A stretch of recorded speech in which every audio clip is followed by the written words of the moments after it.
এবছর পুজোয় গিফট হিসাবে কি এত বড় একটা নেকলেস বানালাম, সেটা জানতে হলে পুরো ভিডিওটা তোমাদের কিন্তু দেখতে হবে। আর নেকলেসটার ডিজাইনটা দেখো, যেমন দেখতে হয়েছে আমি একটু গলাতেও পরে দেখে নিচ্ছি আমাকে কেমন লাগছে এটা পরে।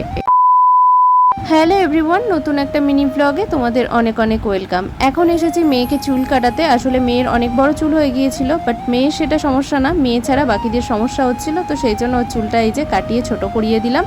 আর সামনে পুজো আসছে, তো সেই জন্য একবারে ছোট করালাম না, এই যে এরকম স্টাইল করেই কাটালাম। আর এখানে ওর দাদা দাঁড়িয়ে দেখছে বোনের ঠিকঠাক চুল কাটানো হয়েছে কিনা। ঠিক আছে, কি স্পা করতে এসেছো?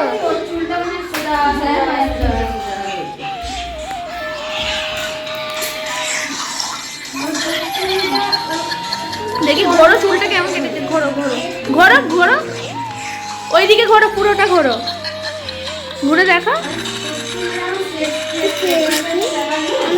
দেখা। 2-3 দিনে ছুটি নিয়ে আমতা এসেছি। 2 দিন বোনের বাড়িতে ছিলাম, এরপর 2 দিন দেবান্দিতে থাকবো, তারপরে আবারও ফিরে যাব। তো তার মাঝে আমি প্রচুর কাজ নিয়ে এসেছি, আর আজকে বেরিয়েছি সেই কাজগুলো কমপ্লিট করার জন্য। প্রথমটা তো ছিল মামামের চুল কাটানো, সেটা হয়ে গেছে এখন। এরপর যাব আমতায়, সেখানেও আর একটা কাজ রয়েছে। আর এরা দুইজন যেখানেই থাকবে একটা জিনিস নিয়েই দুজনের কাড়াকাড়ি শুরু হয়ে যাবে। তো যাই হোক, এখান থেকে বেরিয়ে এরপর চলেছি আমতার পথে। আর আজকের আকাশটা কি সুন্দর লাগছে দেখো, দেখেই মনে হচ্ছে যে শরতের আকাশ, মানে পুজো চলে এসেছে। তো যাই হোক, এই যে অমৃতা স্কুটি করেই আমরা বেরিয়েছি। আর এখন আমরা আমতার দোকানে চলে এসেছি। আমরা অ্যাকচুয়ালি একটা সোনার দোকানেই এসেছি। আর এদের 2 ভাই বোনকে দেখো, যেন দোকানটাই ওদের, এসে কেমন মানে বাবু টাবু হয়ে বসে পড়েছে। আসার সাথে সাথেই দাদা আমাকে একটা জিনিস দেখাচ্ছে, এই যে এই সীতাহারটা। তো এরপর তোমাদের বলি, না না এই সীতাহার আমার না, দাদা জাস্ট ডিজাইনটা দেখাচ্ছে যে দেখো কেমন হয়েছে। তারপরে এটাও বলছে তুমি একটু গলায় দিয়ে দেখো। আমারও মনে হচ্ছিল যে হ্যাঁ আমিও একটু গলায় দিয়ে দেখি। তো দাদা বলছিল হ্যাঁ হ্যাঁ ট্রাই করে দেখতে পারো। তো এটাই এখন দেখছিলাম, কেমন লাগছে তোমরা অবশ্যই কমেন্ট করে জানাও। আমার তো ডিজাইনটা ভীষণ পছন্দ হয়েছে। এখনই এত বড় একটা নেকলেস বানাবো এই রকম কোনো প্ল্যান নেই আমার, কিন্তু গয়নাটা খুবই সুন্দর। এটা 24 গ্রাম আছে বললো দাদা, কিন্তু গয়নাটা কি দারুণ হয়েছে, মানে দেখে একটা চোখ আটকে যায় না একটা জিনিসের উপর, তো সেইটাই হয়েছে আর কি।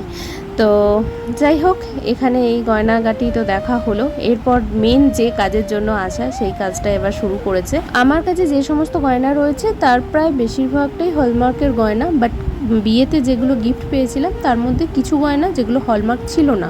তো এটাও তার মধ্যেই একটা, যেটার মধ্যে হলমার্ক ছিল না। তো সেই জন্যই আর কি আমি এটাকে ভেঙে আমি আমার মতন করে ডিজাইন দিয়ে অন্য একটা গয়না বানাবো। তো সেই জন্যই এটাকে আমি গলাতে নিয়ে এসেছি। আর এটা প্রথমে আমি ভেঙে দেখবো যে কত গ্রাম রয়েছে, তো তারপরে একটা পছন্দ মতো গয়না বানাতে দেবো, এমনটাই প্ল্যান রয়েছে। কি বানাতে দিয়েছি সেটাও তোমাদের সাথে শেয়ার করব, বাট সেটা অন্য কোনো ভিডিওতে শেয়ার করব। আর এই ভিডিওটা আজকের মতো এখানেই শেষ করছি, দেখা হবে নতুন আরেকটা মিনি ব্লগে। তো চলো আজকের মতো টাটা।